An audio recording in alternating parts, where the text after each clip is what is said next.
Muito obrigada aos jovens. Levanta-te e faz-te ao bem. O canto que é da nossa irmã Maria Amélia Costa. Está tudo em casa. Vivemos em casa, Frei Hermínio. O tema que o Frei Hermínio nos vai ajudar a refletir é levanta-te e ser franciscano hospitaleiro. A tónica naturalmente das Jornadas Mundiais da Juventude, de espiritualidade franciscana hospitaleira. Mas também, e bem, eu adiantando-me um bocadinho já, uma tónica pascal. Estamos em tempo pascal e, portanto, a reflexão que o Frei Hermínio vai partilhar connosco, ajudar-nos então a refletir e também dialogar com ele, será dinâmica. Teremos a nossa cota parte, tem o intuito de nos ajudar a levantar e a perceber o que é efetivamente levantar-se. Física e não só. Todos os que estão aqui conhecem, fazem parte de uma família, com uma espiritualidade própria, específica, carismática, espiritualidade franciscana hospitaleira. Há alguns elementos que estão aqui pela primeira vez, mas não é a primeira vez que ouvem falar da espiritualidade. E, portanto, não temos ninguém aqui que nunca tenha ouvido falar de Beata Maria Clara, Padre Raimundo, de Francisco de Assis, das Irmãs Franciscanas Hospitaleiras da Imaculada Conceição. Estamos aqui em família. E é com família que vamos viver esta peregrinação num ano muito especial. É um regresso à casa-mãe da parte da família secular, pelo menos juntos, fraternidades juntas, porque individualmente foram vindo e vêm ainda ao longo do ano, mas como família é a primeira vez, pelo menos comigo. Já estivemos aqui em formação inicial sobre os nossos fundadores, mas como peregrinos e peregrinas é a primeira vez. O cunho da peregrinação leva a que façamos exatamente uma caminhada interior e exterior. Hoje já andaram muito. Andaram sentados e andaram de pé. Agora vamos começar a fazer uma caminhada interior. Estamos sentados e vamos fazer um outro caminho, que começa agora com a reflexão de Frei Hermínio, ao qual agradecemos desde já colaborar connosco e estar connosco hoje e amanhã para celebrar a Eucaristia. Continuará com a nossa romagem, peregrinação aos túmulos dos nossos fundadores, à noite. Amanhã continuaremos a beber de espiritualidade, visitando um dos lugares menos conhecido desta casa, que é o museu, e culmina com a Eucaristia, a ação de graças. Depois deste caminho físico, espiritual, até sentimental, com certeza vamos experimentar muitas emoções, alegrias e tristezas, coisas para agradecer, para pedir. É o nosso caminho. Peregrinação interior e exterior faz parte da caminhada espiritual da nossa vida cristã. Todos somos peregrinos. Há situações como esta que nos reunimos para peregrinarmos juntos. Mas todos os dias, se quisermos, e dermos esse sentido na nossa vida, nós peregrinamos. Exige naturalmente oração, reflexão, exame de consciência, convívio e encontro com o outro. Que seja um momento então de interioridade, de partilha, de muita alegria, de recomeço, de muita esperança. E essa é a intenção e o desejo da direção. Que este encontro seja o renovar a nossa vocação franciscana hospitaleira, o reacender a chama para continuarmos esta peregrinação enquanto estamos no mundo terrestre. É exemplo da Beata Maria Clara e do Padre Beirão. Então que seja uma oportunidade realmente rica para todos os que já conhecem, regressam, voltam, que se revêem. Havia aqui muita gente já que não se via há muito tempo. E é bom voltarmos a reencontrar. E partilhando pessoalmente, e estava a falar com o Frei Hermínio, a última vez que nos vimos foi há 22 anos em Santo Tirso. 22 anos. Estávamos a falar assim, mas nós já tivemos. Foi o Frei Hermínio que presidiu aos meus votos temporários à minha profissão religiosa. Portanto, há 22 anos e voltamos a encontrar hoje com muito gosto e com muita alegria. É isto. Não? Viver em família é isto. Reencontrar-nos, revivermos momentos de muita felicidade e poder partilhar. Portanto, é isso que eu desejo, que seja assim este fim de semana, que formalmente ou mais formalmente começa agora. Frei Hermínio pode subir ao palco. Muito obrigada, nosso irmão franciscano, que vai então partilhar connosco e fazer-nos refletir sobre o Levanta-te e ser franciscano hospitaleiro. que seja mesmo uma peregrinação boa, bonita para todos nós e que haja muita alegria sobre tudo. Obrigada aos jovens. Temos a graça de ter jovens connosco, que é outro desafio para a família secular, que é convidar e desafiar a juventude a estar connosco, a fazer também um caminho de espiritualidade. Não é só as catequeses. A vida cristã deve ser alimentada. E a FASFIC, não é? É uma família exatamente para nos ajudar a todos a alimentar a nossa vida cristã. Dentro de uma espiritualidade própria e específica. Bem-vindos, jovens, e muito obrigado pelo vosso contributo também musical.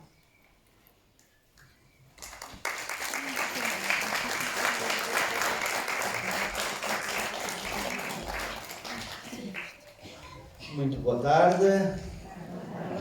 Boa tarde. Estão a ouvir-me? Sim. Está bem assim? Se for preciso, falo mais alto. E quando começar, se a certa altura começar a falar mais alto, significa que estou a ver alguém a dormir. Vamos fixar-nos, uma vez mais, já cantámos, já dissemos várias vezes, mas vamos fixar-nos nestas palavras do refrão desta música que acabámos de cantar, porque todas as palavras estão todas elas em sintonia com a partilha que agora vamos fazer durante estes próximos minutos, não é? São cerca de 6 horas, das 6 às 7, mais ou menos, não é? Já são 6 e já há alguns minutos. Portanto, durante este tempo vamos partilhar algumas coisas e o que está aqui nesta letra está tudo diretamente relacionado, tudo, com aquilo que eu preparei para partilhar convosco. E por uma questão de síntese, sobretudo, assim, é bom começar assim logo à partida com a ideia principal. Talvez nos possamos fixar nestas palavras do refrão, porque dizem o essencial, em resumo, daquilo que temos para partilhar e para aprofundar. Levanta-te apressadamente e faz o bem. Como Maria leva Jesus, e a tua presença despertará a mesma alegria também. Levanta-te e faz-te ao bem. Ao bem. Este ao bem está muito interessante. Só isto estava para uma conferência. Faz ao bem. Tenho os ecos daquela passagem bíblica, faz ao largo. Não sei se é isso que quem escreveu, de certeza que tem a ver com isso. Faz ao largo. Tem muito. A letra também da autoria da irmã Maria Amélia? É o faz ao largo. Imagino que seja isso que está aqui subjacente e também é muito, muito significativo. Então não é só faz o bem, mas faz-te ao bem.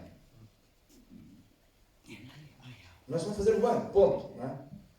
Mas é avançar mais e mais, voltarmos essencialmente para aquilo que é a origem do bem e nos proporciona o bem e nos chama a fazer o bem. Então tem muito que se liga. É o fazer o bem, mas é o fazermos-nos ao bem. Portanto, é entregue a Deus. No fundo, é entregue a Deus. Esse texto evangélico tem muitos conteúdos muito significativos. Quero começar com o texto principal, que aliás inspira este refrão, que é também o texto fundador, inspirador da Jornada Mundial da Juventude 2023. O tema está formulado com o versículo 39.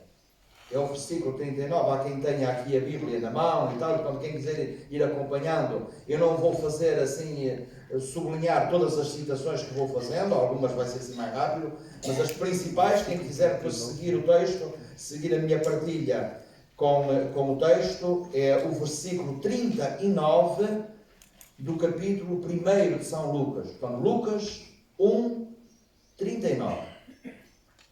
Em Lucas 1:39 encontramos o tema principal da JMJ 2023. Nestas palavras, Maria levantou-se e partiu apressadamente.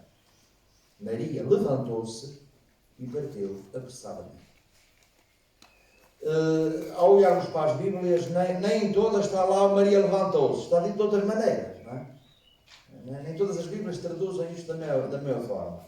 Mas o verbo que está lá no original é sempre o mesmo, não é? Lá no grego é sempre o mesmo verbo. Não há variações de verbo. O verbo é um, está lá. A tradução é que às vezes diz-se mais de uma maneira. Não é? Por exemplo, esta versão que eu tenho aqui nas mãos. Por aqueles dias Maria pôs-se a caminho. Não é? Pôs-se a caminho. O pôr-se a caminho é levantou-se. Pôs-se a caminho e dirigiu-se à pressa para a montanha. Apressadamente para a montanha. Mas é o verbo que lá no grego está e permite exatamente traduzir. Foi assim que o Papa Francisco escolheu o tema levantar-se. A ideia do verbo levantar-se. Este é o verbo, é a palavra principal daquilo que eu tenho para partilhar convosco. É este verbo, precisamente. Depois o caminhar apressadamente já lá vamos também.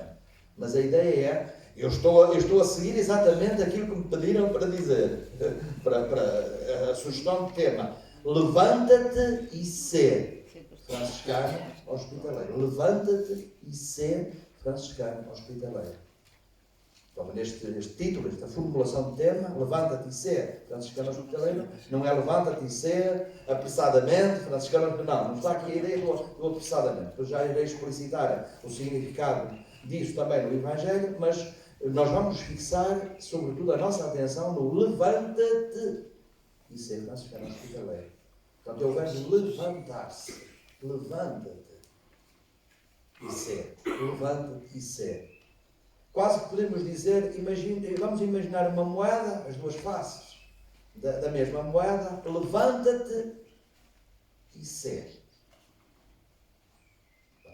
É isto que está em causa. Levanta-te, sendo. Levanta-te.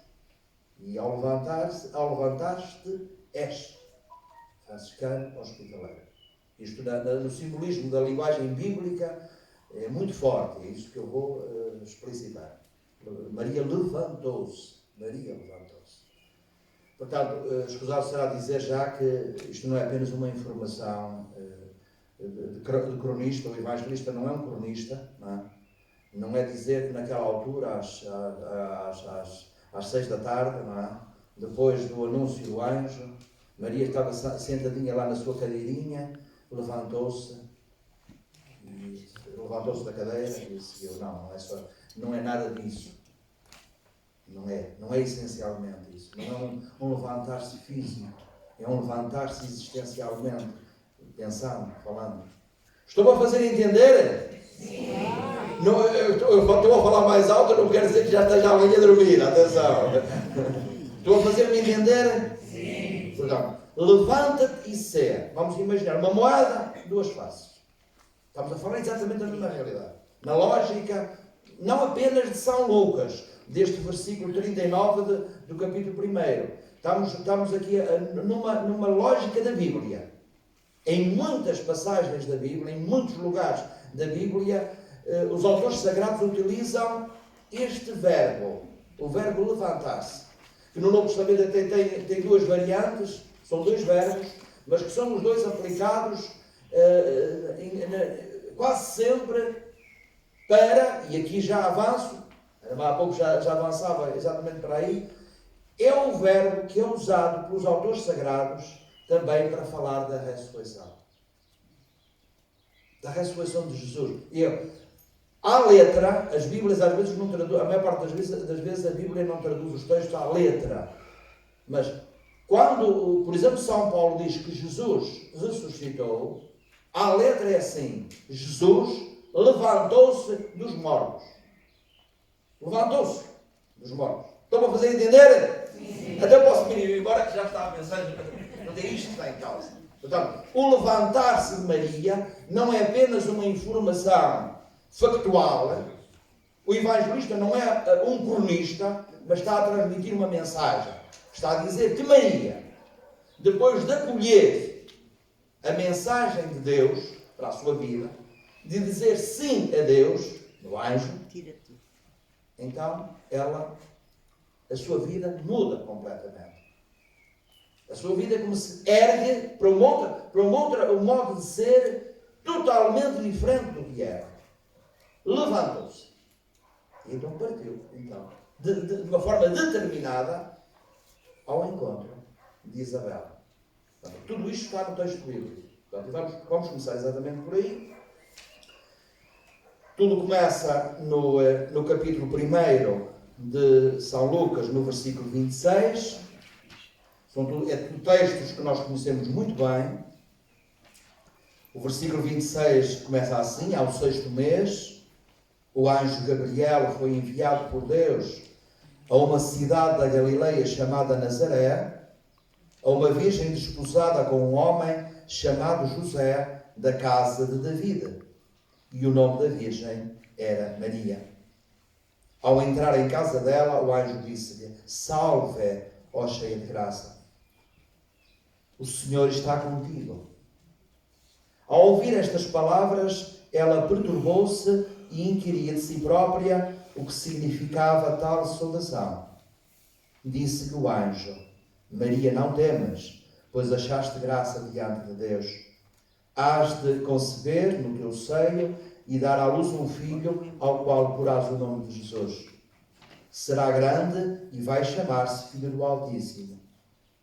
O Senhor Deus vai dar-lhe o trono de seu pai David. Reinará eternamente sobre a casa de Jacó, e o seu reinado não terá fim. Maria disse ao anjo: como será isso, se eu não conheço o homem?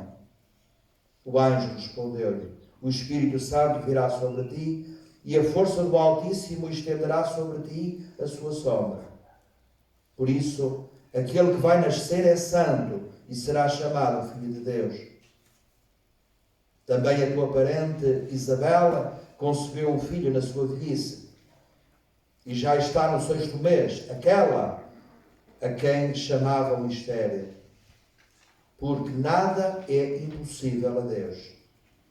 Maria disse então: eis a serva do Senhor, faça-se em mim segundo a tua palavra. E o anjo retirou-se de junto dela.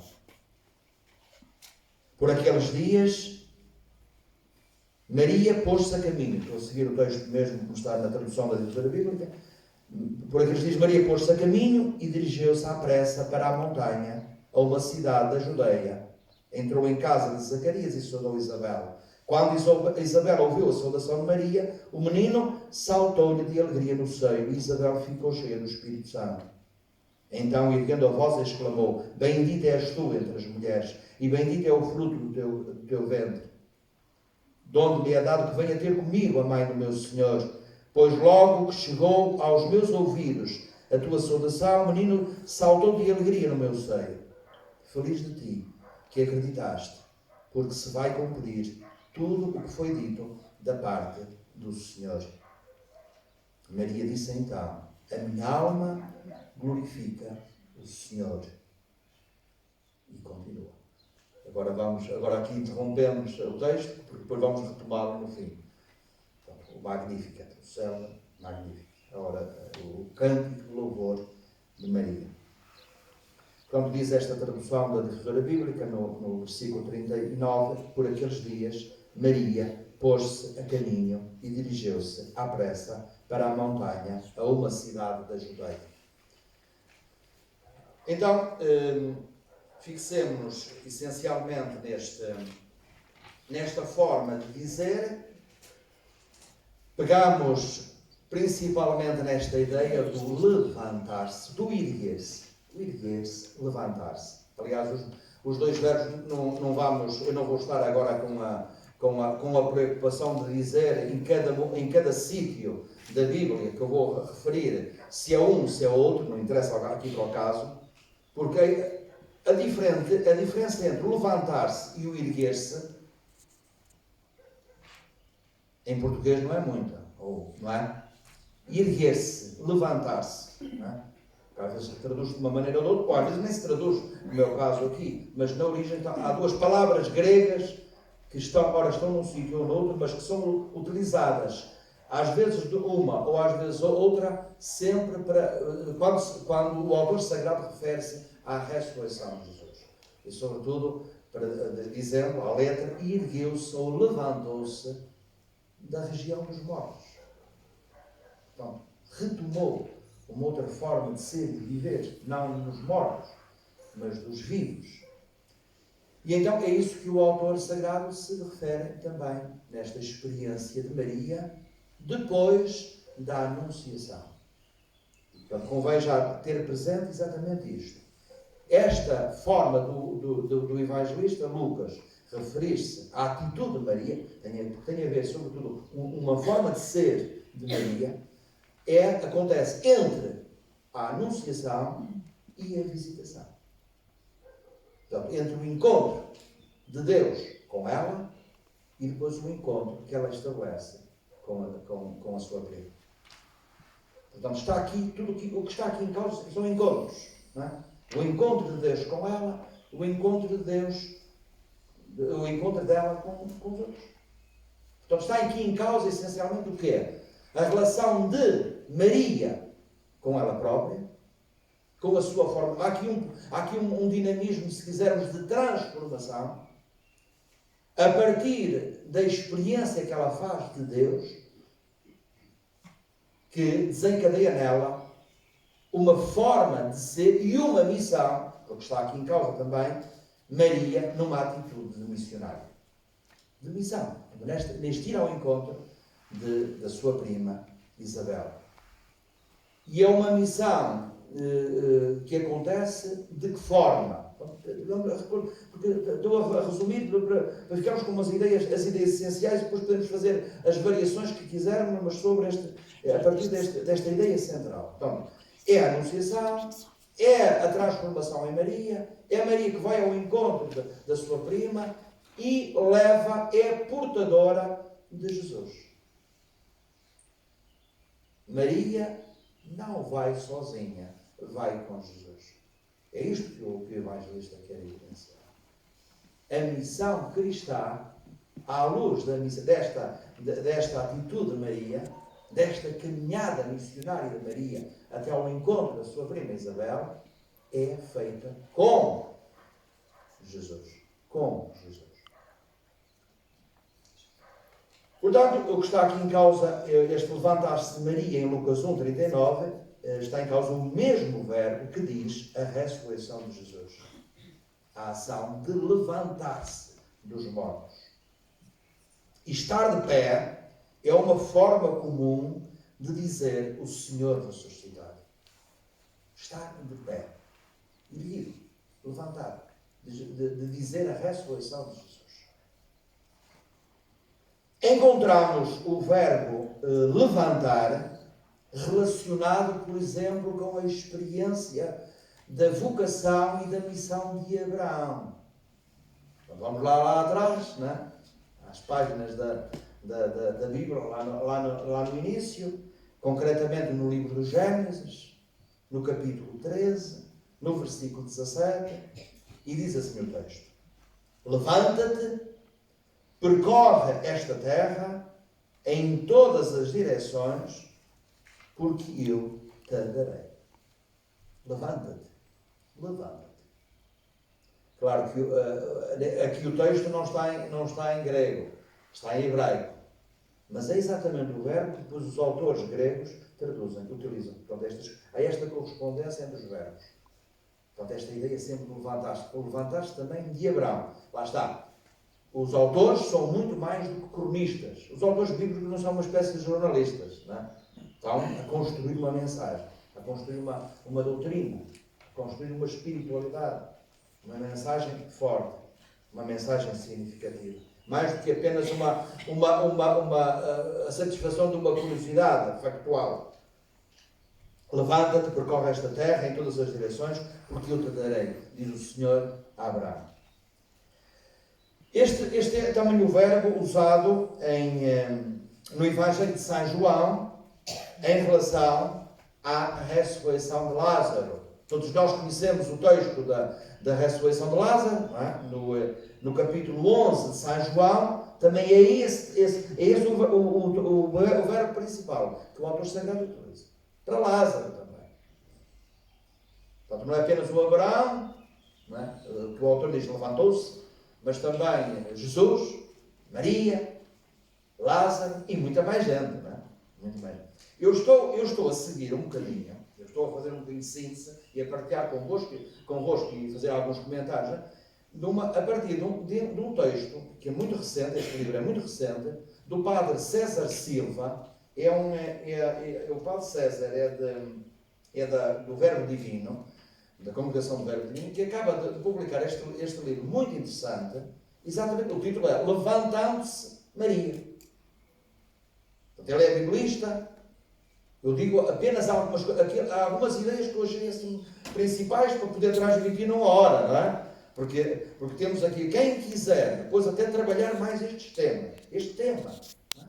Em algum sítio, em algum outro contexto, não é? Até aprofundar mais algumas das ideias que eu estou aqui a transmitir. Eu estou a fazer uma espécie de síntese. E um outro comentário, e depois alguma ligação também depois à espiritualidade, ao nosso carisma, à espiritualidade franciscana hospitaleira.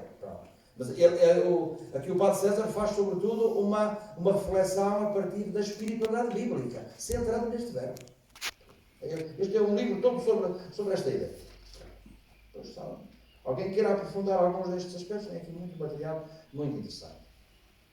Portanto, eu estava um bocadinho a sublinhar também esta ideia quando o autor sagrado fala, o evangelista São João fala da ressurreição de Lázaro. Aquele diálogo, não é? Que aparece ali entre Jesus e as irmãs de Lázaro.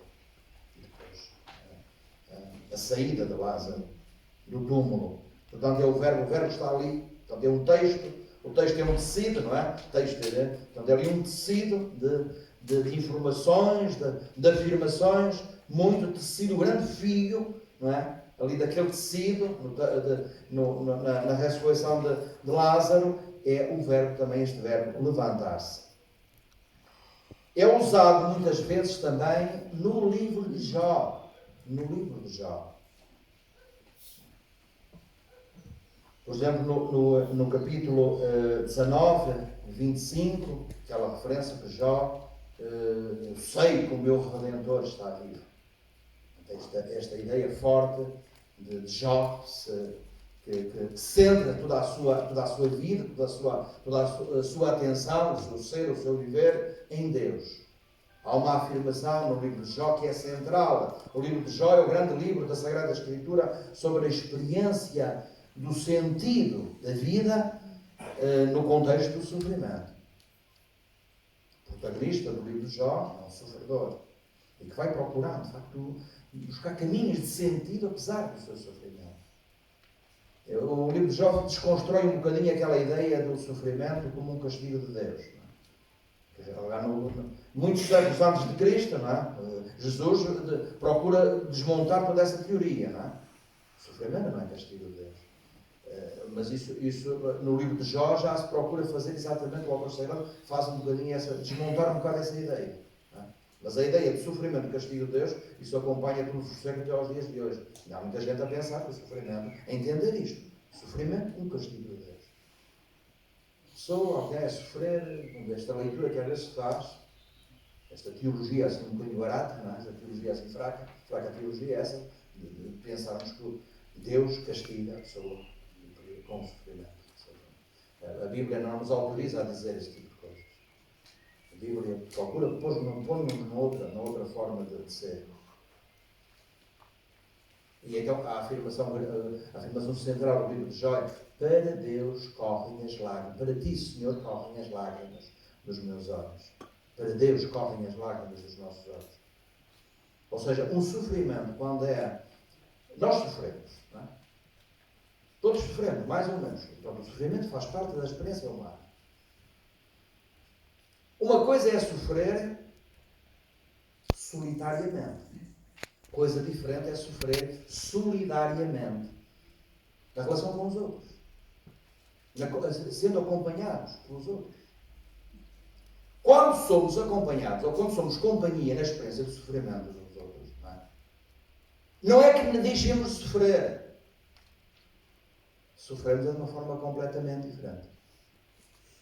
Faço-me entender? Sim. Ei! Não. Isto agora já é para acordar? Não.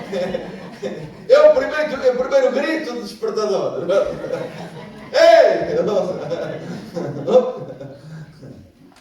Isto não é totalmente o levantar-se de Maria, mas está relacionado também. Porque levantar-se de Maria, não sei se estão a achar um bocado esquisito os saltos que eu estou aqui a dar, não é? Mas reparem numa coisa. Os evangelistas, às vezes nós esquecemos do óbvio, não é? E às vezes o óbvio nós não dizemos porque achamos que é óbvio, que é lógico. É evidente, tem que ser assim, não pode ser de outra maneira. Mas não nos esqueçamos que os evangelistas escreveram depois da ressurreição. Tudo aquilo que eles disseram, dizem-no a partir da experiência que eles mesmos fizeram da ressurreição de Jesus. Por exemplo, até para ser ainda mais claro, quando falam do nascimento de Jesus, a lógica é esta. Falam nasceu aquele que ressuscitou. Aquele que nós já sabemos que ressuscitou, nós pomos lá a nascer. Estão a fazer entender? Agora eu acho que ela fez um salto rápido, não é? Então, isto aqui não são biografias de Jesus. É outra coisa, é diferente, é evangelho. Nasceu aquele que ressuscitou. Essa é a lógica. O que interessava, o que interessa, eu vou dizer isto por outras palavras. O que interessa ao evangelista, a qualquer um deles, não é dizer que Jesus nasceu. É o anúncio pascal, é o anúncio da ressurreição. Aquele que ressuscitou, nasceu. É isto que é esta a lógica. Ou seja, até se quisermos aplicar agora a Maria, não é? A experiência daquela que, depois de acolher o anúncio do anjo, e parte, levanta-se e parte ao encontro de Isabel, ela põe tudo isto, é aquela que está a viver da ressurreição. Vive já da ressurreição. Portanto, é Maria na experiência da ressurreição. Estou-me a fazer entender? Bom, é uma frase essencialmente da ressurreição. É Maria também já a partilhar, a participar da ressurreição. É que são saltos assim grandes que o evangelista faz, eu sei, mas é assim, mas a lógica é. E então, isto no Evangelho de São João é muito mais. É muito mais. É muito mais. Portanto, Maria aqui aparece como aquela. Porque o que o evangelista quer aqui muito evidenciar é quase esta experiência mística que acontece em Maria. Enquanto portadora de Jesus. Para nos dizer, nós também somos portadores de Jesus. No nosso coração, na nossa alma, na nossa vida toda. Nós, como Maria, levamos Jesus. Vivemos com Jesus. E por isso somos convidados a acolher, a entrar no dinamismo da ressurreição e a partilhar com os outros essa mesma experiência da ressurreição. Maria é uma mística aqui. É uma experiência mística, portadora de Jesus. Portanto, isto vinha a propósito de Jó, e sobretudo esta experiência do grande sofredor, o grande livro bíblico sobre o sofrimento, e sobre o sentido que a vida, a busca de sentido, apesar do sofrimento. Para os cristãos não devem dizer que há um sentido para o sofrimento. Não há sentido para o sofrimento. Há sentido na vida, apesar do sofrimento, que é completamente diferente. O sofrimento em si o sofrimento em si, falar disso, sentido no sofrimento, não, quer dizer, a vida do sofredor é que pode ter mais ou menos sentido. É exatamente a mesma coisa que acontece com Jesus na cruz. Não há um sentido, um significado intrínseco. Não, é pela sua forma de amar incondicionalmente até ao fim, é que aquela morte, aquele sofrimento terrível, tem sentido. É a sua forma de viver. É o verbo também usado, vamos continuar, Em Mateus 9, no capítulo 9 de Mateus, é a vocação de Mateus. Mateus. Então também se diz que ele se levanta. Mateus também. É usado por Pedro no dia de Pentecostes, em relação à ressurreição de Jesus. E esta vez vale a pena irmos lá ao texto.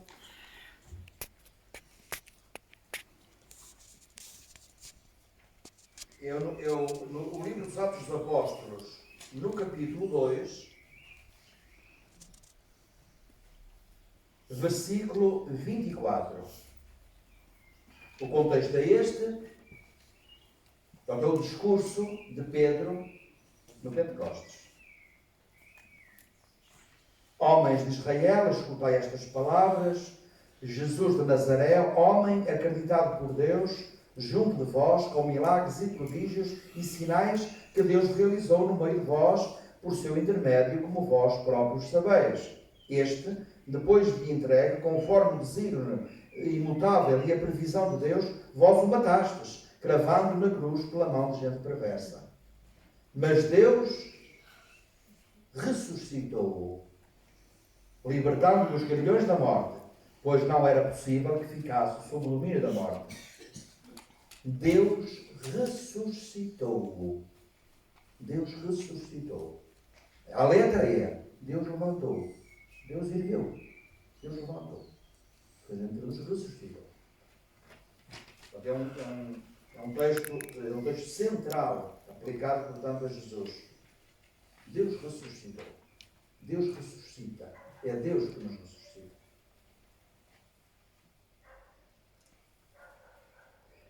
Aparece aqui no capítulo 2 dos Atos dos Apóstolos e depois em muitos outros lugares dos Atos dos Apóstolos. Este verbo, os Atos dos Apóstolos, não é por acaso que é um dos livros mais lidos, mais seguidos no tempo pascal, não é? É o grande livro do tempo pascal. Não é? E aparece muitas vezes, em muitas circunstâncias. Em muitas circunstâncias, o uso deste verbo, erguer-se, levantar-se, quer em relação a Jesus, por falar da ressurreição, quer depois os apóstolos dizem: levanta-te, ergue-te, avança, caminha. Um exemplo disso é em relação a Paulo, quando os Atos dos Apóstolos falam de São Paulo, da sua conversão e da sua missão. É também o uso deste verbo. E é também o verbo usado por São Paulo para dizer a ressurreição de Jesus em muitos lugares das suas cartas. Em muitos lugares. Ora um ou outro, Paulo está constantemente a usar. Como é o caso, vou pegar outro texto. Entretanto, vou olhar para o relógio. Ok. Olhar para um texto que é um dos textos mais importantes para a experiência do anúncio pascal. É a primeira carta aos Coríntios, capítulo 15, versículos 3 a 8. 1 Coríntios 15. 1 Coríntios 15, 3 a 8.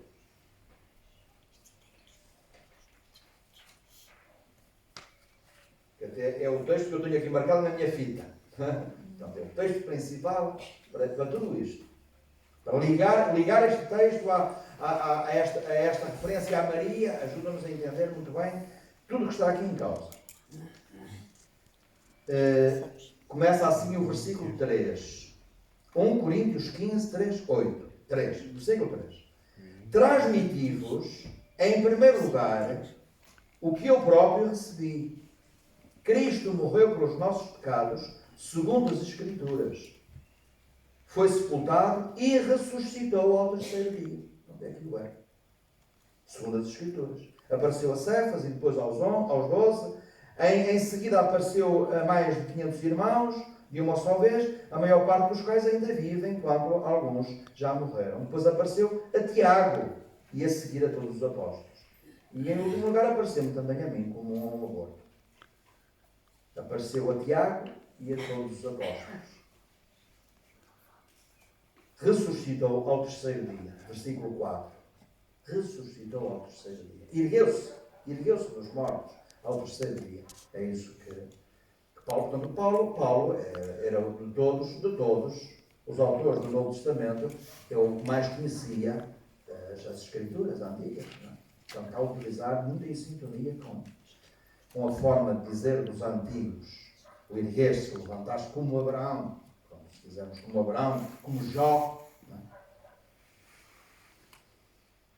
Então Lucas usa o verbo, repito, Lucas usa esta forma de dizer em relação a Maria.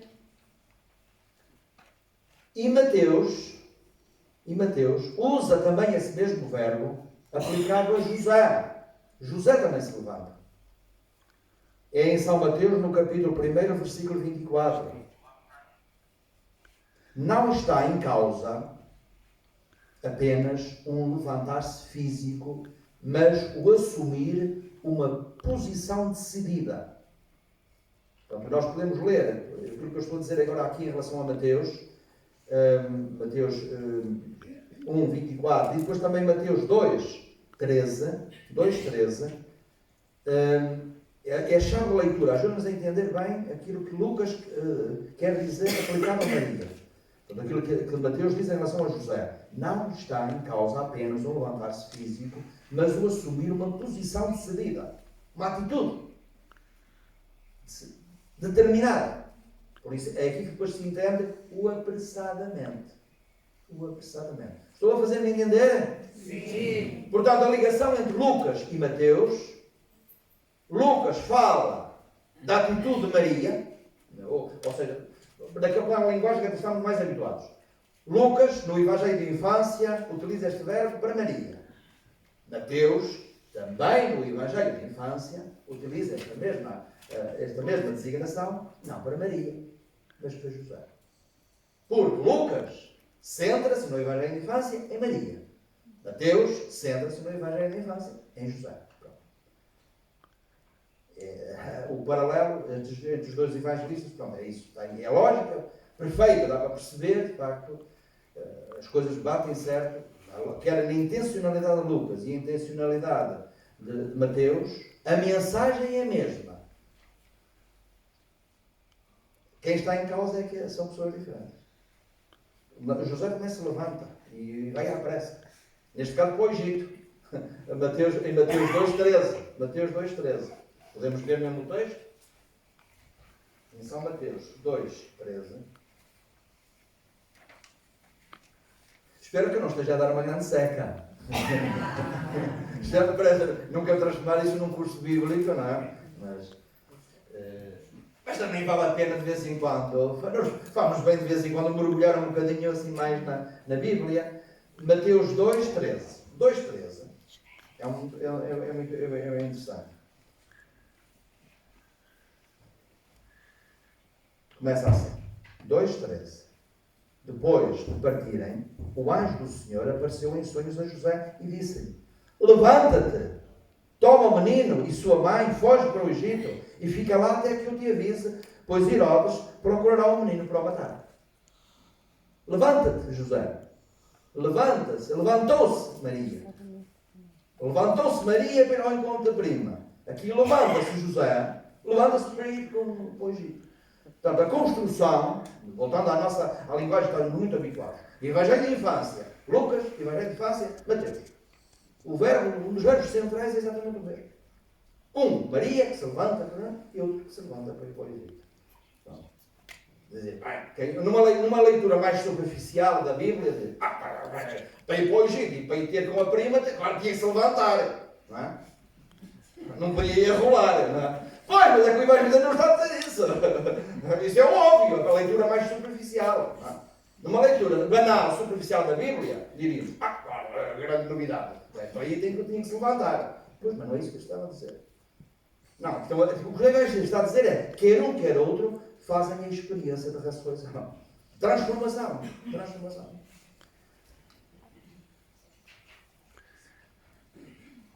O levantar-se de Maria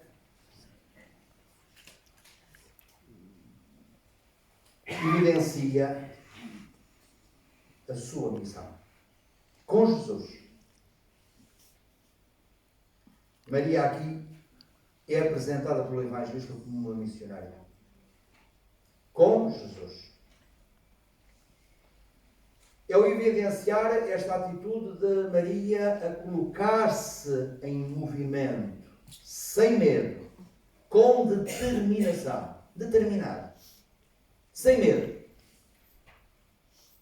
Por isso é a pressa de Maria. A pressa de Maria não é uma coisa qualquer de andar aí, não é a agitação de Maria, não é agitar muito preocupado, não é nada disso. Isso aqui não há uma afirmação de cariz psicológico, não. Estão a fazer entender? Sim. A pressa de Maria. A pressa de Maria. O Padre César Silva, na página 107, diz ele assim: é bom deixar-se surpreender pela pressa de Maria. É bom, é a primeira vez que eu cito assim literalmente o Padre César. É bom, diz ele, é bom deixar-se surpreender pela pressa de Maria.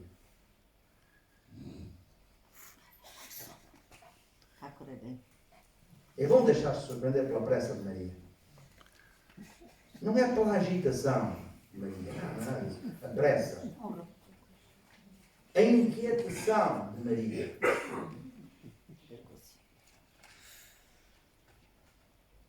Eu acho que nós estamos a perder oportunidades, a desperdiçar oportunidades na Jornada Mundial da Juventude que está a acontecer em Portugal. Não quero agora fazer, não entrar no meu momento pessimista ou entrar nas bocas, que eu às vezes gosto de mandar umas certas bocas fortes, não. Nós estamos a perder, estamos a desperdiçar oportunidades. Estamos muito aquém daquilo que era suposto.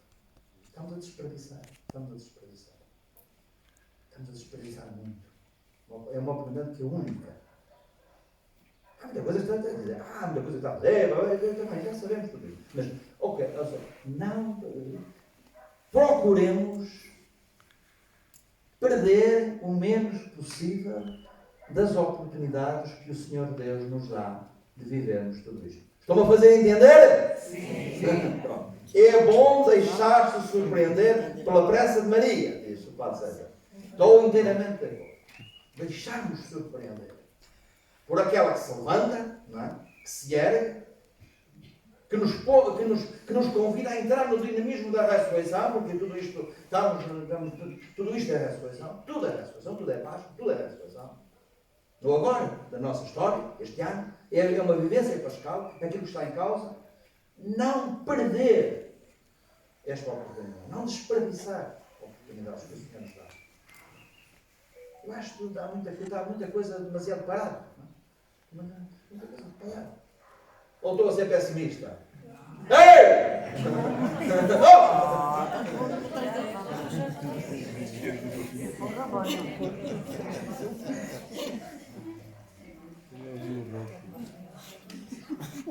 Pronto, não foi meu. É para a da Jornada Mundial da Juventude. O que é que nós estamos a fazer? Padroeira da Jornada Mundial da Juventude, não é? O que é que nós estamos a fazer? O que é que estamos a fazer? Mesmo apresentando enquanto padroeira da Jornada Mundial da Juventude. Eu acho que até partilhei isso há dias ao telefone. Tinha ido celebrar missa à Basílica dos Mártires. Tinha sido no dia anterior, há 2 dias antes. A Basílica dos Mártires em Lisboa, que é a paróquia de origem, não sei se há alguém lá daquela zona. É a paróquia de origem, onde nasceu, onde foi batizado, outro padroeiro da Jornada Mundial da Juventude, o São Bartolomeu dos Mártires. Não é? E achei também aquilo lá muito parado. Não é? Achei também muito parado aquilo lá. Não é? Bem, apesar de ter lá um disco logo à entrada, não é? Para apresentar, São Bartolomeu dos Mártires, padroeiro, não é?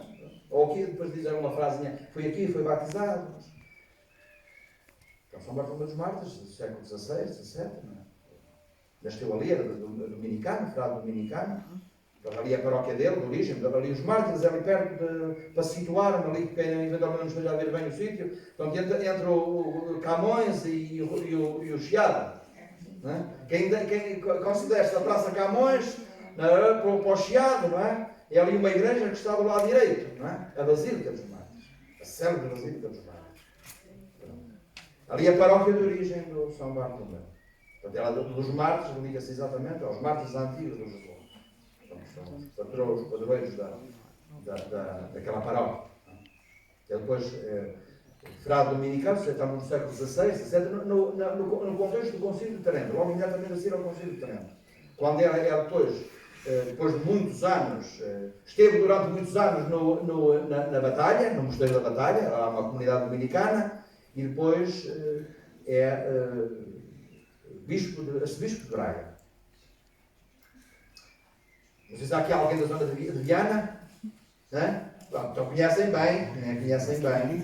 Então, porque depois é no convento de São Domingos que ele vive os últimos anos da vida, e é lá que depois está sepultado. São Bartolomeu dos Mártires. É das pessoas mais fantásticas, mais do seu tempo.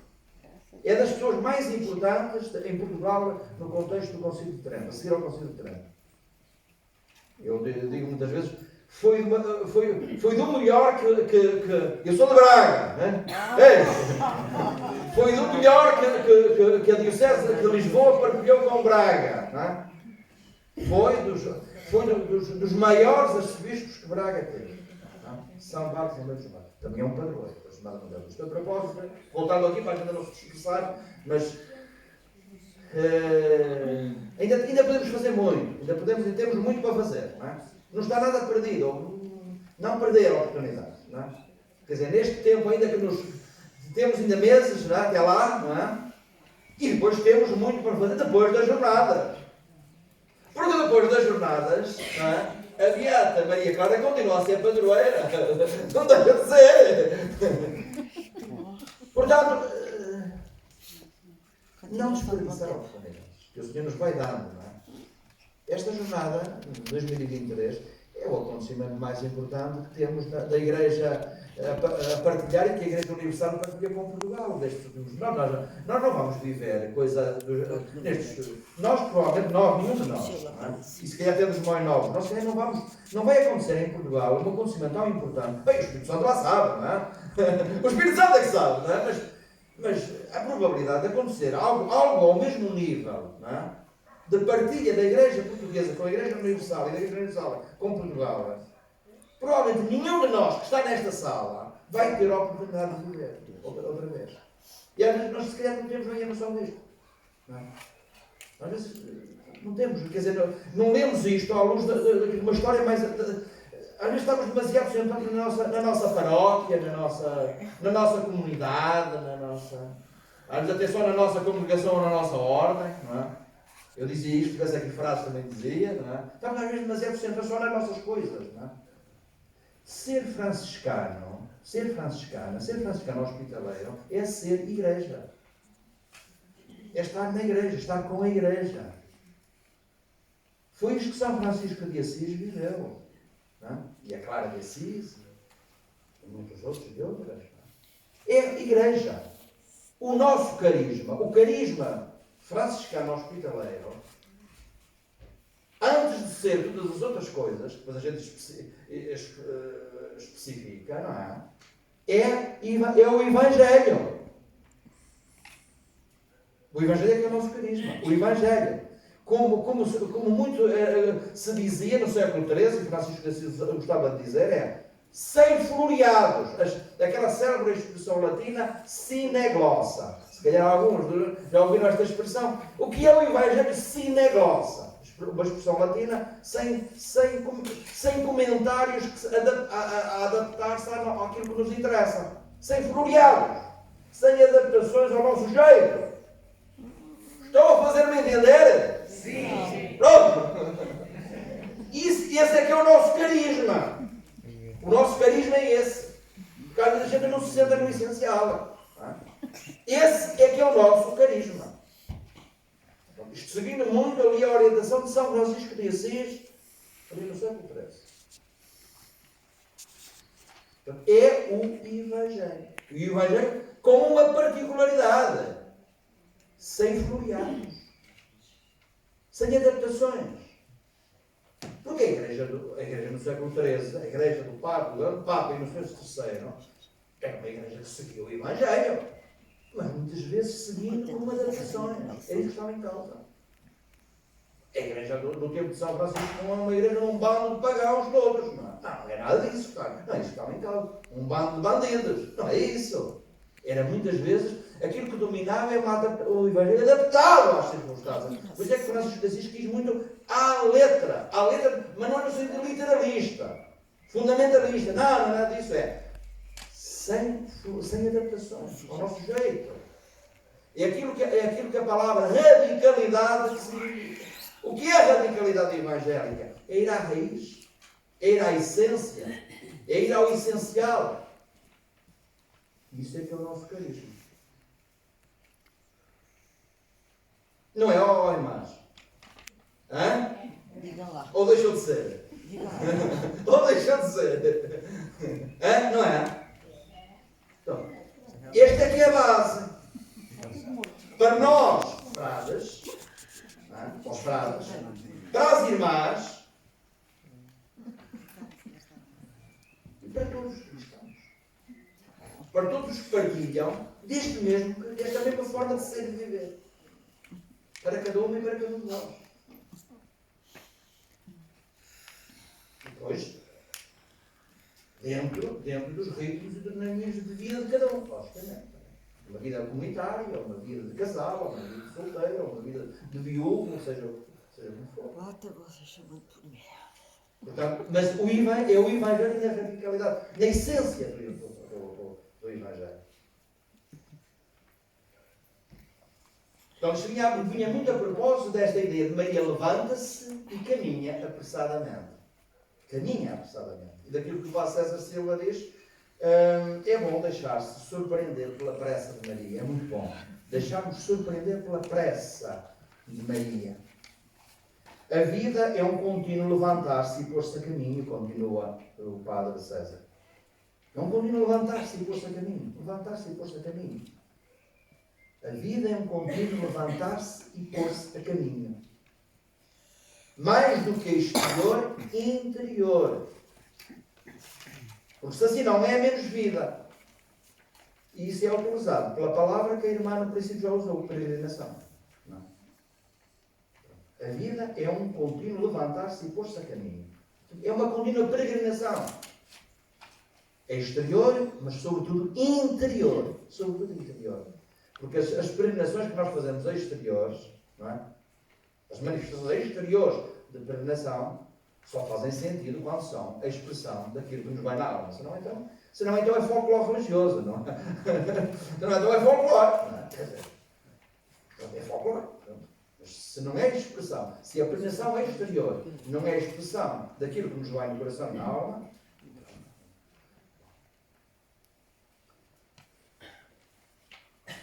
o evangelista São Lucas evidencia muito bem esta ideia do para. Portanto, Maria caminha, levanta-se, caminha para uma meta, para um encontro com Isabel. O levantar-se de Maria é um convite a transformar solidões egocêntricas em gestos de comunhão. É uma outra frase aqui do Padre César. Levantar-se de Maria é um convite a transformar solidões egocêntricas em gestos de comunhão, em gestos de partilha, em gestos de solidariedade, em gestos de amor fraterno. Maria levanta-se com Cristo antes de nascer. Maria levanta-se com Cristo antes do nascimento. Por isso é que depois, simbolicamente, o evangelista põe o primo, não é? A saltar de alegria. Não é? Essa afirmação é portador de Cristo. O Padre César diz, também, a certa altura, na página 109, o levantar-se de Maria é a imagem mística daquilo que foi o levantamento da ressurreição de Cristo depois de morrer. Portanto, essa simbolia resume daquilo que lá atrás estava a desenvolver mais, o levantar-se de Maria, enquanto imagem mística daquilo que foi o levantamento da ressurreição de Cristo. Vamos nos encaminhando para o fim. O verbo usado aqui está muito próximo do verbo ser. Este verbo, levantar-se ou erguer-se, é uma outra. O Padre Sérgio depois tem várias páginas sobre isto. Depois, quem quiser, se alguma vez alguém quiser desenvolver mais este tema, também é muito bonito. Portanto, esta ligação entre o verbo levantar-se ou erguer-se, estes dois verbos que estão lá no grego, e o próprio verbo ser. Ligar ao ser. Ser e ser neste sentido de ser para os outros e para Deus. Ser. Portanto, o levantar-se de Maria é um modo de ser. É o seu modo de ser. Aquela que permanentemente se deixa levantar, erguer por Deus.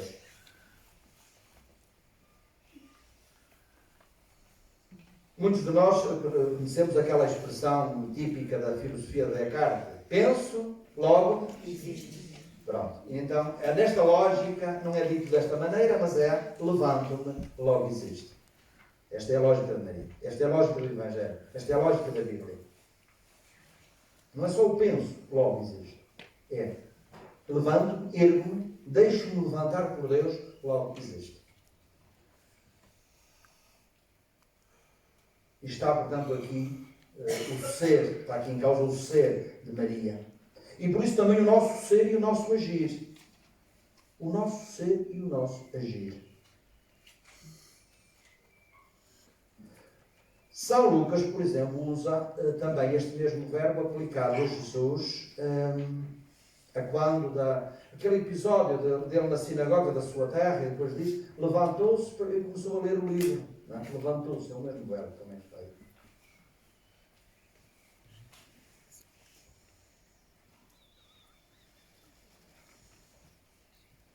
Termino agora aqui, antes depois de passarmos para os textos finais, com uma outra passagem em Mateus 28.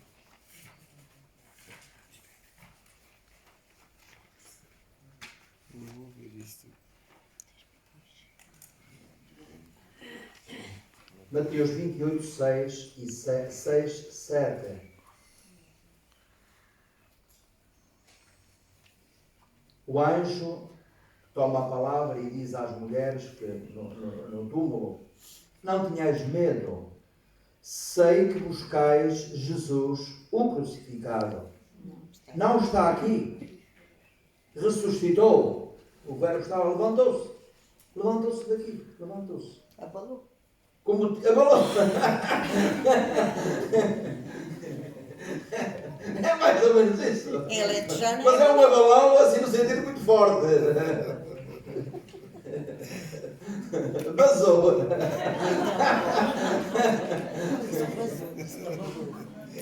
No sentido forte. Vendo o lugar onde jazia e depressa dizer aos seus discípulos: Ele ressuscitou dos mortos. É o verbo, está aqui é mesmo. Levantou-se dos mortos, ele ressuscitou dos mortos. E vai à vossa frente para a Galileia, lá o vereis. Eis o que tinha para vos dizer. Portanto, repare, aqui o que está aqui em causa e é aqui que eu quero que termino, é a ligação que o evangelista faz aqui entre esta forma de dizer levantou-se dos mortos, não está aqui, levantou-se dos mortos, e a missão. É daqui que surge a missão destes homens. A missão destes homens. Vai à vossa frente, lá o vereis, eis o que tinha para vos dizer. E depois continuou, afastando-se rapidamente do sepulcro, cheios de temor e de grande alegria. As mulheres correram a dar a notícia aos discípulos. Então, o anúncio pascal. Jesus saiu ao seu encontro e disse: salve. Elas responderam e disseram: portanto, a forma como o evangelista faz imaginar o anúncio pascal, o anúncio da ressurreição, a partir exatamente desta forma de dizer que ele está ali. Portanto, ele abalou e então ia dizer que ele abalou. Pronto.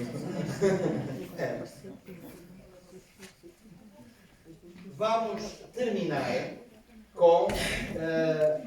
vamos escutar dois textos.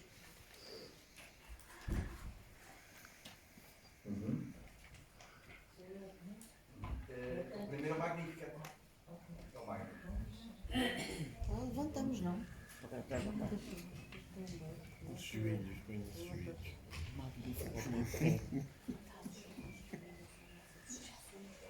Vamos ouvir é o Magnificat e o Cântico das Criaturas de São Francisco de Assis. Depois eu quero evidenciar duas ou três ideias. Pegando em tudo aquilo que eu disse e sobretudo relacionando os dois textos. Vamos ouvir em primeiro lugar o Magnificat, que é o texto, a parte final, que começa na Anunciação até estas palavras de Maria. Você já está quase bem. A minha alma glorifica o Senhor, e o meu espírito se alegra em Deus, meu Salvador, porque pôs os olhos na humildade da sua serva. De hoje em diante me chamarão bem-aventurada todas as gerações. O Todo-Poderoso fez em mim maravilhas, santo é o seu nome. A sua misericórdia se estende de geração em geração sobre aqueles que o temem. Manifestou o poder do seu braço e dispersou os soberbos. Derrubou os poderosos de seus tronos e exaltou os humildes. Aos famintos encheu de bens e aos ricos despediu de mãos vazias. Acolheu a Israel, seu servo, lembrado da sua misericórdia, como tinha prometido a nossos pais, Abraão e à sua descendência para sempre. Glória ao Pai, ao Filho e ao Espírito Santo, como era no princípio, agora e sempre. Amém. Muito obrigado. E agora vamos escutar o Cântico das Criaturas.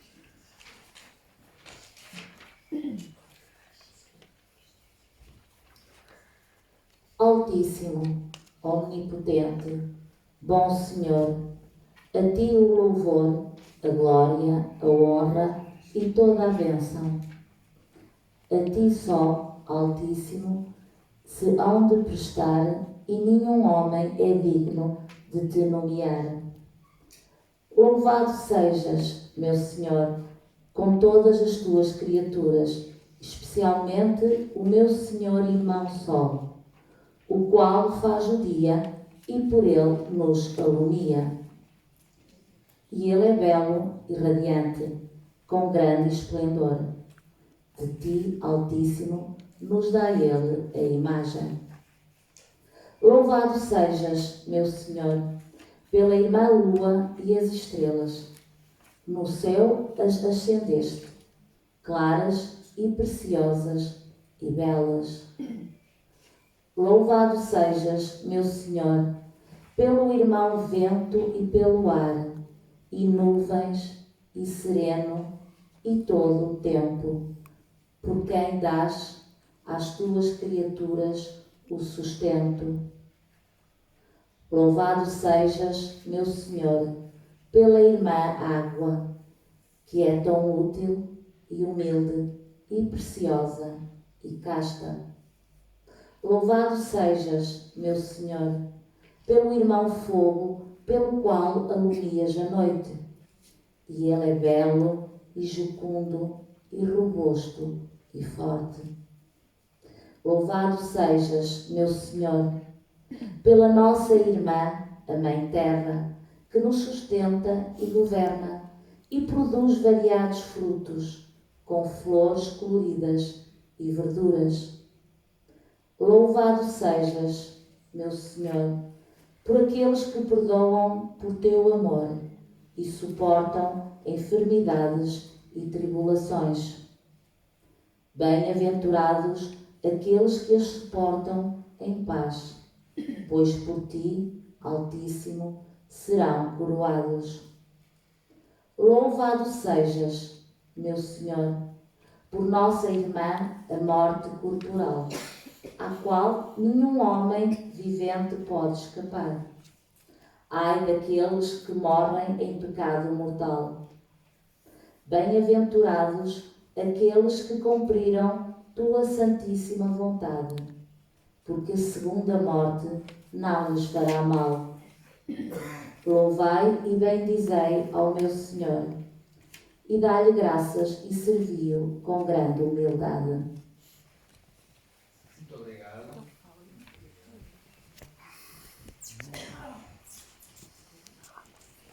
Estes são dois textos. Neste contexto, eu quero sobretudo evidenciar, são textos de vocação e de missão. São textos que nos revelam uma forma de ser e também uma forma de agir. Reparem que Maria louva, não é? Louva. Há um cântico que não sei se nos vossos, nas vossas terras se canta muito, noutros tempos cantava-se mais, não sei se agora, que é de uma letra escrita por Frei Mário Branco, que diz assim, mais ou menos, vou citar mais ou menos de memória: cantai, louvai terra e céus, as maravilhas sem fim, não do que eu faço por Deus, mas do que Deus faz por mim. Maria canta não aquilo que ela faz por Deus, mas aquilo que Deus faz na vida dela e na vida de todos, de tudo da história da salvação. O Magnificat é construído a partir de 10 verbos, 10 palavras que manifestam a ação de Deus. Nem sempre, se calhar, temos presente isto, no Magnificat. O Magnificat é uma espécie de novo decálogo cristão, de decálogo de Maria. O decálogo, as 10 palavras, não é? Do Antigo Testamento, que no fundo são palavras que Deus pede ao crente para fazer, não é? Mandamentos, fazer. Simbolicamente 10 ações dos crentes. Mas o que está em causa em Maria não são as ações do crente, mas as ações de Deus na vida do crente. Os verbos são estes: pôs os olhos na humildade da sua serva, fez em mim maravilhas, a sua misericórdia se estende, manifestou o poder do seu braço, dispersou os soberbos, derrubou os poderosos, exaltou os humildes, encheu de bens, despediu de mãos vazias e acolheu Israel. Feitas as contas, são 10 ações de Deus na vida dela, na história da salvação em geral e na história do seu povo. É esta a sequência. Portanto, é não do que eu faço por Deus, mas do que Deus faz por mim. Aqui é que está o salto significativo do Antigo para o Novo Testamento. O que está em causa não é aquilo que nós fazemos, mas aquilo que Deus faz na vida de cada um e de cada um de nós. E nós somos anunciadores disso mesmo. A nossa vida brota disso mesmo. Portanto, levanta-te e ser franciscano hospitaleiro. Reparem, este é o desencadear de tudo aquilo que aconteceu a Maria. Maria levanta-se, vai à pressa, e depois, o que é que ela vai dizer? Vai dizer isto tudo, não é? À prima, a Deus e a nós, que agora lemos o texto. Portanto, o que está aqui em causa é isto. Levanta-te e ser franciscano hospitaleiro, não é? Olhando para Maria, é perceber que o que está em causa não é daquilo que nós fazemos por Deus, mas daquilo que Deus faz em cada uma e em cada um de nós. E nós somos anunciadores disto mesmo. Agora, passando para o texto de São Francisco. Aqui a tónica é essencialmente de louvor, já. É o louvor de Maria. A gratidão e já o louvor de Maria que aqui em causa. Não é? Certo? E em Francisco de Assis é exatamente a mesma coisa. Francisco começa por louvar o Altíssimo, o Omnipotente e Bom Senhor, pelo Sol, pela Lua e pelas estrelas, primeira parte. Segunda, os 4 elementos, que simbolicamente têm a ver com tudo, a ideia de Francisco é não deixar nada de lado. Os 4 elementos da visão dos antigos. São os elementos básicos de todo o cosmos, de toda a realidade, de tudo. A terra, a água, o ar e o fogo. Os 4 elementos. Está lá tudo no canto. E depois termina a última parte. O que é que está lá no canto? Está a paz, o sofrimento e a morte. São 3 realidades essenciais na experiência da vida. Não louva o Senhor pelos nossos lindos olhos, não é? Também é um bom motivo de louvor, não é?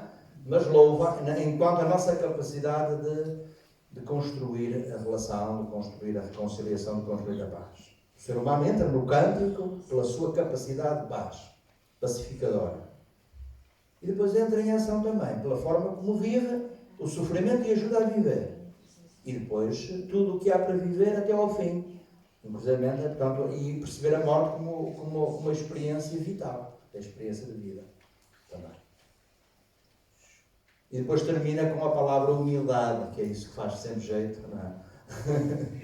A última palavra do Cântico da Esquerda, louvai e bendizei, como é que diz o texto mesmo, assim, literalmente, é? Louvai e bendizei a meu Senhor. Louvai e bendizei ao meu Senhor. E dai-lhe graça.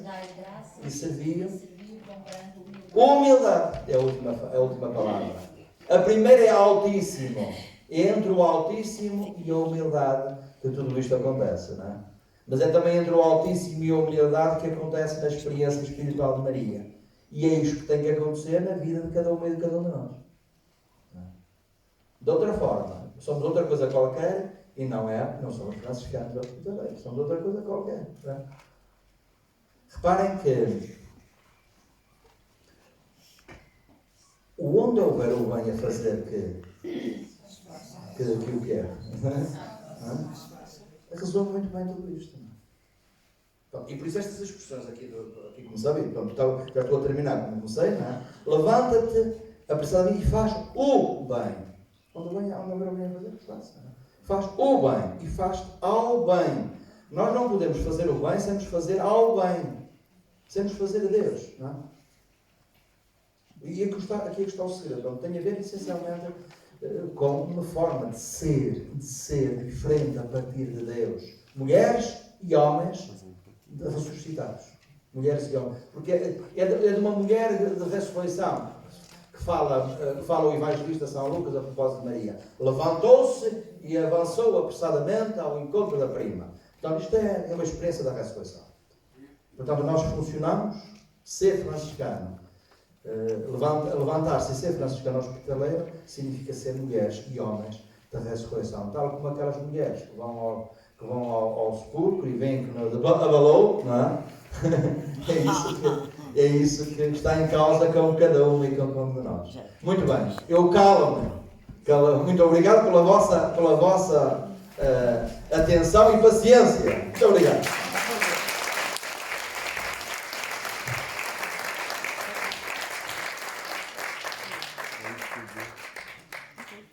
São 19h14, não temos muito tempo. Não chove.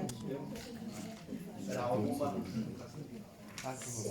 Se alguém quiser fazer algum eco, perguntar alguma coisa ao Frei, acho que temos aqui uns 5 minutinhos.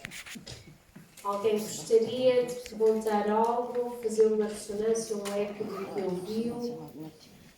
Alguma partilha?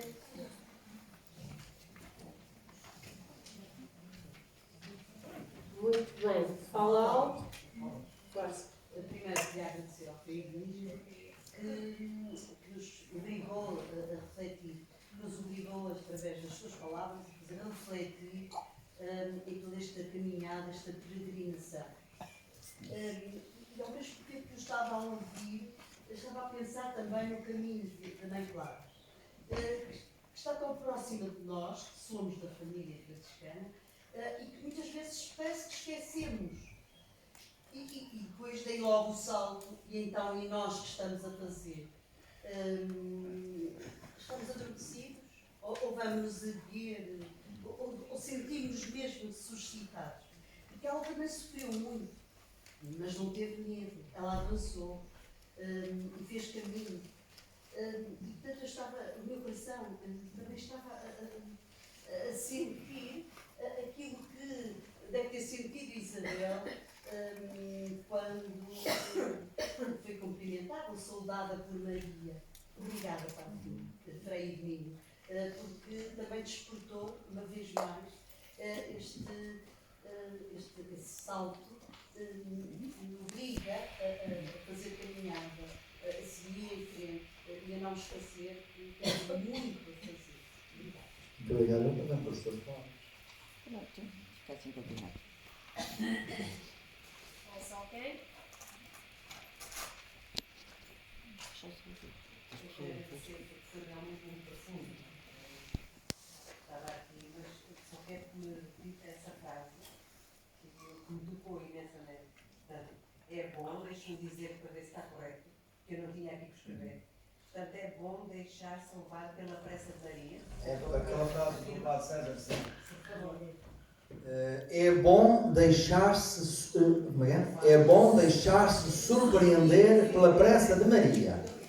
É bom deixar-se surpreender pela pressa de Maria.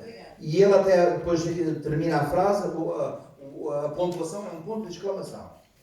É bom deixar-se surpreender pela pressa de Maria. Exclamação. É na página 104. Já agora, É. O título é Levantando-se Maria. Levantando-se Maria. É das Irmãs Paulinas, das Edições Paulinas. Levantando-se Maria. Subtítulo: Percurso de transformação e fé. Portanto, é uma linha muito bonita, muito interessante. Percurso de transformação e fé. Pegou nesta, enquanto biblista, portanto, pegou nos vários, a propósito de Maria, e fez esta explanação que é muito interessante. É uma leitura bíblica muito interessante. Percurso de transformação e fé. Levantando-se Maria, título, subtítulo: Percurso de transformação e fé. Portanto, este conceito de transformação, que é uma outra forma de dizer a ressurreição, no fundo, de transfiguração, é a linguagem da experiência espiritual, da espiritualidade. Como é que nós hoje, não é? Como é que no hoje da nossa história vivemos a ressurreição? O que é que a ressurreição dos judeus tem a ver connosco? E, portanto, confrontamos com Maria, o evangelista que estava a dizer isto, sobretudo ligando Maria como alguém que já experimenta antecipadamente, antes, durante e depois a ressurreição de Jesus, e nós também com Maria. Transformação, esta ideia. E fé, transformação, entrega. Fé, esperança e amor. Quando se fala de uma das virtudes teologais, estamos sempre a falar das três, não é? Então, as virtudes teologais é dizer todas estas coisas, é dizer, por outras palavras, a linguagem de Maria, o Magnificat. São os dons de Deus, que se dá totalmente. Virtudes teologais, que é diferente das virtudes cardeais. Porque as virtudes humanas cardeais têm a ver essencialmente com o trabalho de cada um, com a forma como cada um se vai desenvolvendo em si. Fé, esperança e caridade não é nada assim. Tem a ver sobre como nós acolhemos, como deixamos que o Espírito trabalhe em cada um de nós. É completamente diferente. É completamente diferente. Nós não temos fé, esperança e caridade. Deus é que tem para nos dar, e só temos porque Ele nos dá. Enquanto que a prudência, a justiça, a fortaleza, a temperança, nós temos que fazer por isso. Nós temos que fazer por isso. Ou seja, é exercício humano, é dinâmica humana. Que São Francisco de Assis também dizia, bem, mas isto, mesmo a prudência, a justiça, a fortaleza, isto tem a ver muito com a graça de Deus. Mas depois já é outra conversa. Depois fica para outra conferência. E porque São Francisco de Assis via tudo. Ou seja, porque há um olhar providencial de Deus a velar sobre nós, não é? Alguém dizia isso, não é? Alguém dizia isso. Portanto, é a ação providencial de Deus é que está em tudo, mesmo naquilo que é a ascese humana. Ou seja, os antigos diziam, não faz mal nenhum, nós continuamos a dizer, a vida espiritual tem uma componente ascética e uma componente mística. Mas é bom que mesmo a dimensão ascética da vida tenha a ver com a graça de Deus, não tem a ver connosco. É muito da graça de Deus em nós. Todos a entender? Não havia de ser isso. É muito da graça de Deus em nós. Mais uma vez, bem-aja, Frei Minho. Obrigada. E muito obrigada por esta partilha que vai ficar a ecoar dentro de nós e vai passar para a vida. Seja louvado nosso Senhor Jesus Cristo. Para sempre seja louvado e Sua Mãe Maria Santíssima. E amanhã celebramos estas coisas todas na Eucaristia. Duas questões práticas agora. Temos algum tempo para ir à casa de banho. Que bom. Às 8h30 vamos começar a nossa vigília aqui no auditório. Portanto, o ritmo do jantar, cada um é o seu, não é? Não vamos estar todos à espera que a gente termine de comer, podem precisar de ir ao quarto, etc. Agora até às 7h30 não é assim muito tempo, mas dá para ir à casa de banho. E depois 8h30 estamos aqui no auditório para começar a nossa vigília da noite. Pedi então que depois deixassem também aqui as folhinhas e tenho uma pergunta a fazer, tem a ver com a logística da casa. Alguém necessita de serviço de bar depois do jantar, que é para eu avisar a comunidade, ou não? Serviço de bar.